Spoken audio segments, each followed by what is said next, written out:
Hai semua, perkenalkan namaku Syahrin Eliza, kode asisten SYE. Jadi, kali ini aku dan teman-teman bakal ngejelasin modul 6, yaitu tentang array. Tapi, sebelum kita bahas lebih lanjut, aku bakal ngejelasin 3 tujuan kita belajar kali ini. Tujuan yang pertama, yaitu memahami maksud penggunaan array. Yang kedua, memahami maksud dari string sebagai array of chart. Dan yang ketiga, dapat membuat program dengan menggunakan array 1 atau 2 dimensi. Nah, selanjutnya aku bakal ngejelasin apa yang dimaksud dengan array. Array adalah suatu tipe data terstruktur yang dapat menyimpan banyak data dengan suatu nama yang sama dan menempati tempat di memori secara berurutan, serta memiliki tipe jenis data yang sama. Pada modul kali ini, array dibedakan menjadi 2 jenis. Yang pertama, array 1 dimensi dan array multidimensi. Nah, kita bisa membayangkan bahwa array adalah sebuah locker yang dimana fungsinya itu dapat menyimpan sesuatu. Untuk pengisian array dimulai dari indeks 0. Kali ini aku bakal ngejelasin perbedaan menggunakan array dan tidak menggunakan array. Misalnya kita ingin menginput 5 nilai mahasiswa. Jika kita tidak menggunakan array, maka kita harus memasukkan 5 variabel yang dimana nilai mahasiswa pertama, kedua, ketiga, dan seterusnya. Sedangkan jika kita menggunakan array, kita hanya butuh satu variabel yang dimana variabel tersebut akan terus berulang sebanyak 5 mahasiswa. Nah, untuk lebih lengkapnya akan dijelasin oleh teman aku, Cynthia kode asisten CYN, dan Imat kode asisten MAD. Assalamualaikum warahmatullahi wabarakatuh. Nama saya Cynthia Maulina Nur dengan kode asisten CYN. Di video kali ini kita akan membahas modul 6 array. Dan saya akan melanjutkan penjelasan singkat tentang modul ke-6 ini. Yang sudah kita tahu, array itu dibagi jadi 3. Ada array 1 dimensi, array multidimensi, dan yang terakhir ada array of string. Sekarang kita akan bahas satu persatu dimulai dari dasar teorinya dulu.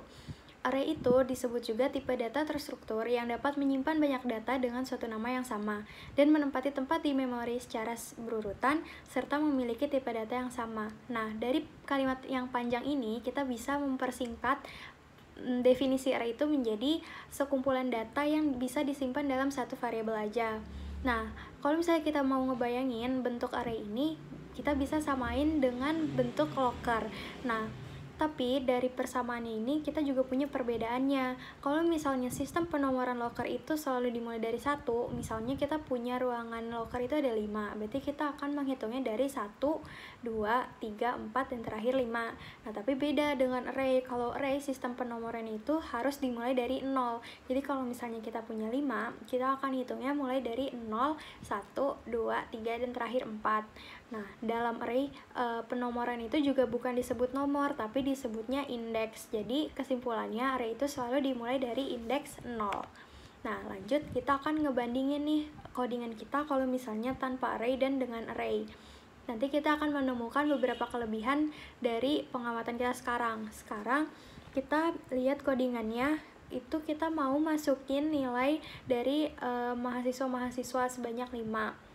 Nah, kalau misalnya kita nggak pakai array, kita harus memasukkan 5 variabel. Terus kita juga harus mengulang-ulang pengetikan printf dan scanf-nya sebanyak mahasiswa yang mau kita masukin nilainya. Tapi kalau misalnya kita pakai array, kita hanya butuh satu variabel aja, yaitu nilai buka kurung kotak 100. Nah, maksud dari 100-nya ini adalah nilai maksimum dari jumlah yang mau kita masukin itu nilainya. Jadi nanti programnya ini bisa mengisi sebanyak 100, bisa kurang tapi tidak bisa lebih.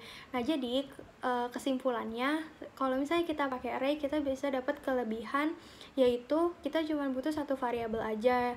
Terus kita juga bisa mempersingkat codingannya karena nggak harus ngetik panjang-panjang printf dan scanf-nya berkali-kali.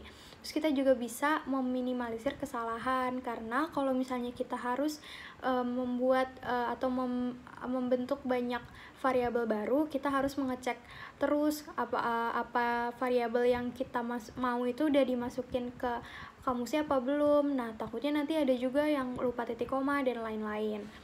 Jadi kalau misalnya pakai array, kita bisa mendapat 3 kelebihan itu.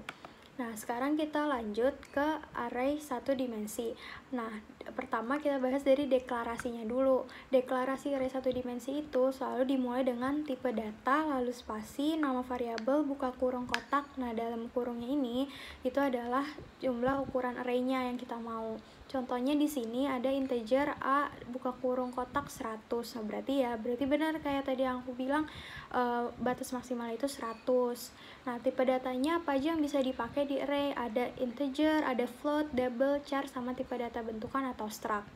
Nah, sekarang masuk ke contoh pengaplikasiannya. Misalnya kita mau masukin nilai ukuran dari celana atau baju, terserah. Nah, ini udah dibuat nih, ada 8, 12, 10, 13, sama 7. Tadi jangan lupa ya kalau misalnya dimulai dari indeks 0, berarti ini ada indeksnya 0, 1, 2, 3, dan 4. Nah, kalau isi-isinya dari indeks-indeks itu disebut dengan elemen. Jadi indeks 0 itu berelemen 8, indeks 1 berelemen 12, dan seterusnya. Nah, kita masukin nih sekarang deklarasinya. Berarti integer spasi ukuran, karena kita mau menyamakan angka-angka ini, data-data ini sebagai satu variabel, yaitu ukuran. Nah, terus kita masukin buka kurung kotak, dan isi dari kurung kotaknya itu adalah ukurannya. Nah, sekarang kita hitung, berarti ada 5 kotak kan, berarti ada 5 ukuran, ada ukuran arraynya itu sebesar 5. Tutup kurung, lalu titik komanya jangan lupa. Nah, lanjut dari modul ini kita juga mempelajari ada dua materi tambahan baru nih, yaitu ada sintaks strlen dan flash stdin. Nah, pertama, sintaks strlen itu apa? strlen itu adalah kependekan dari string length. Nah, kalau misalnya di materi sebelum-sebelumnya kita udah belajar tentang string compare. Nah, di sini kita belajar tentang string length. Jadi, fungsi dari sintaks ini adalah mengetahui panjang dari suatu string. Misalnya ada string makan. Nah, kita bisa tahu nih dengan sintaks ini berapa banyak karakter yang ada di dalam string tersebut. Nah, tapi harus diingat kalau misalnya string ini hanya bisa digunakan di string.h. Kalau misalnya kita belum masukin string.h di codingan kita nggak bisa pakai sintaks ini. Nah, lanjut ke flash stdin.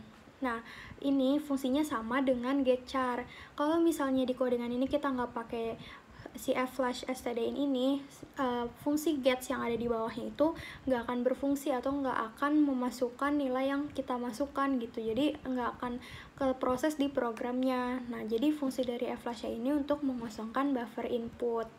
Nah, lanjut ke array multidimensi. Sebenarnya multidimensi dengan array satu dimensi itu sama aja, tapi bedanya batas dari indeksnya itu bisa lebih dari 1. Nah, terus dari yang kita pelajari sekarang itu kita belajar yang dimensi 2 dulu. Nah, cara deklarasinya itu adalah tipe data, spasi nama variabel, sama kayak tadi ukuran array, tapi karena sekarang ada 2, jadi ditambah kurung kotaknya untuk ukuran array yang satunya lagi. Contoh dari penggambaran deklarasinya itu berarti integer A, misalnya ukuran array yang pertama itu 100, terus yang kedua juga 100. Nah, berarti nanti jadinya bentuknya seperti tabel gitu, dan berarti ukurannya 100 kali 100. Nah, di sini udah digambarin nih ilustrasinya. Itu ada pertama, ada misalnya ada baris 1, kolom 1, baris 2, kolom 2, dan seterusnya sampai M sama N. Nah, ini menggambarkan juga kalau range-nya itu dari baris 1 sampai M, kolomnya dari 1 sampai N gitu. Nah, sekarang ke materi yang terakhir, yaitu array of string. Jadi, array of string itu gabungan dari karakter-karakter. Nah, cuman yang harus diperhatiin nih di sini, kita belajar tentang yang namanya \0 ini, atau disebut juga karakter null. Nah, fungsi dari karakter nullnya ini ada banyak.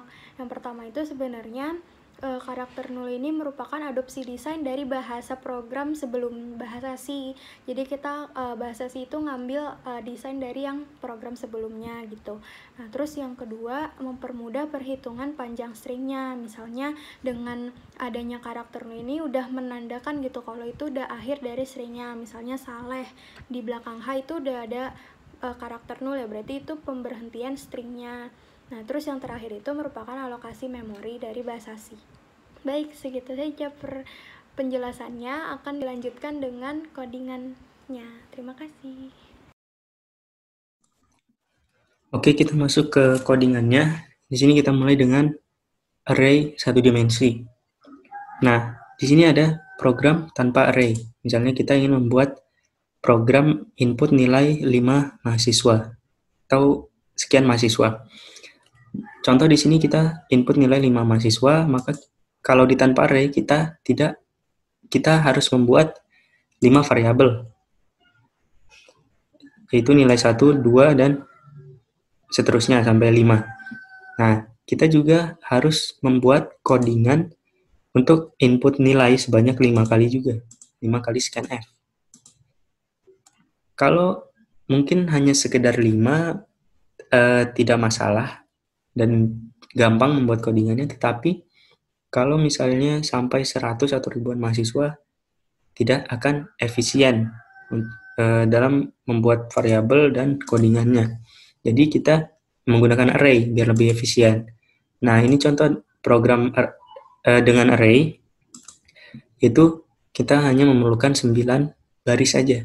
Itu untuk input nilainya saja, untuk input saja. Nah, perbedaan array dengan tanpa array, kita hanya menambahkan indeks di variabel itu, di variabel yang kita ingin gunakan array-nya. Misalnya di program biasa kan, misalnya variabel nih hanya nilai saja. Nah, kita tambahkan indeks. Itu 100. Indeks 100 ini adalah batas maksimal dari array tersebut, dari jumlah nilainya, misalnya 100. Nanti ada 100 mahasiswa.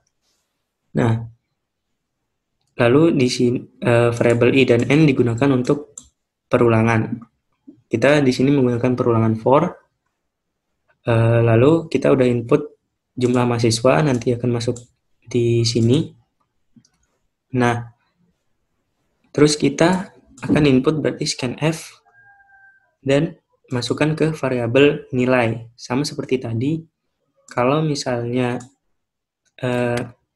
tidak menggunakan array, hanya nilai saja. Tetapi kalau menggunakan array, kita tambahin indeks, yaitu i. Kenapa i? Karena perulangannya juga menggunakan variabel i. Seperti itu. Kita masuk ke array of string. Array of string ini sama seperti array biasa, tetapi array yang tadi, yang awal kita gunakan untuk integer. Nah, di sini kita gunakan untuk string. Jadi, sama seperti program yang tidak menggunakan array, kita itu, kalau di program tidak menggunakan array, maka variabelnya seperti ini, untuk string. Di sini adalah jumlah maksimal karakternya. Nah, sama seperti tadi, kalau kita ingin menggunakan array, jadi kita tambahkan indeks. Itu contohnya di sini adalah 20 nama. Lalu kita lalu ini untuk perulangan, kita masukkan n, perulangan lagi untuk masukkan nama.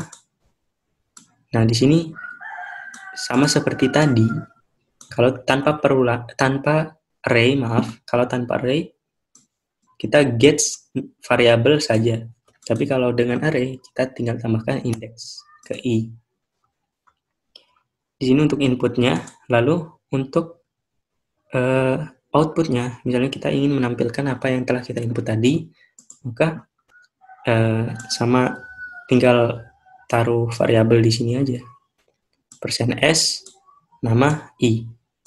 Seperti itu. Kita coba run program. Kan jumlah nama ada 2. Nama ke-1 dascom, nama kedua lab. Kan tampil dascom dan lab. Seperti itu.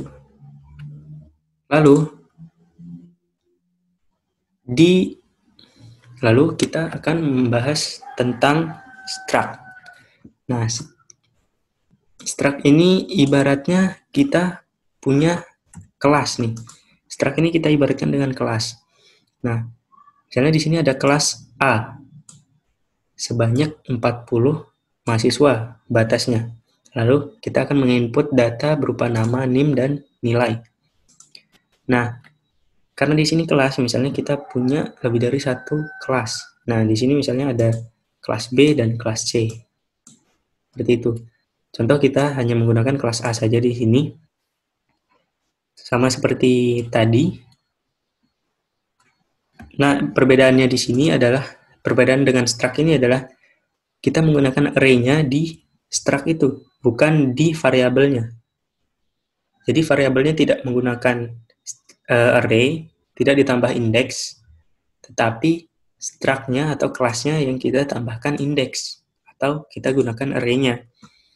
Nah, jadi sama seperti tadi, input jumlah mahasiswa, lalu gunakan perulangan. Nah, sini misalnya nama, kita akan kita input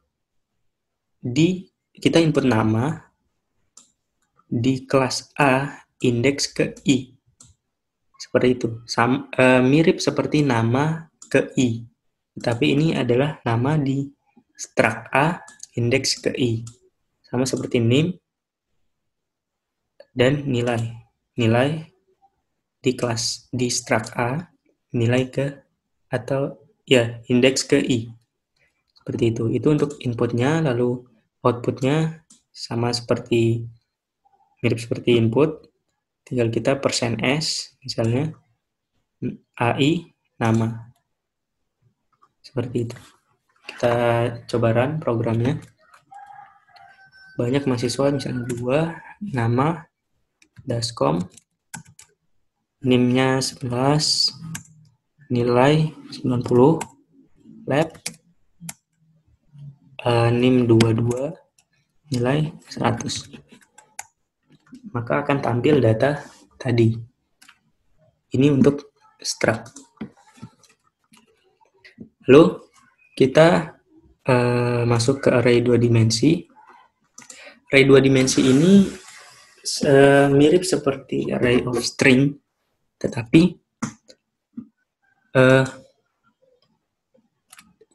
di array 2 dimensi ini kita gunakan integer.